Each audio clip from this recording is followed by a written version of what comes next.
গত 8ই বৈশাখ ছিল আমার শ্বশুর এবং শাশুড়ি মার 30তম বিবাহবার্ষিকী। তো আমি ভেবেছিলাম একটা অন্যরকমভাবে প্ল্যান করে একটা সারপ্রাইজ দেওয়া যেতে পারে, কিন্তু আমি ভীষণ ভয়ে ছিলাম এবং ভীষণ কনফিউজডও ছিলাম।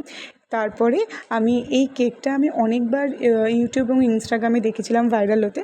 তো আমি এরকম একটা কেকের প্ল্যান করি এবং কেকের টেস্টিং নিয়ে আমার ভীষণ টেনশনেও আমি ছিলাম। তো আমাকে আমার একটা ফ্রেন্ড, খুব ক্লোজ ফ্রেন্ড মধুরিমা, আমাকে সাজেস্ট করে মানিকতলা লাভ অ্যাট ফার্স্ট বাইটে কেকটা অর্ডার করতে। ওদের টেস্ট ভীষণ ভালো হয় আর খুব রিজনেবল প্রাইসে পাওয়া যায়। তো আমি ওখান থেকে এই ডিজাইনটা ওদেরকে দিই। ওরা খুব রিজনেবল প্রাইসে এত সুন্দর একটা কেক বানিয়ে দিয়েছিলো, যেটার ভেতরে ছিল চকলেট ফ্লেভার আর বাইরেটা এরকম ভ্যানিলা ফ্লেভারের ছিল। দুটো ভীষণ মিক্সড হয়ে ভীষণ ভালো খেতে লেগেছিলো আর সবাই ভীষণ খুশি হয়েছিল।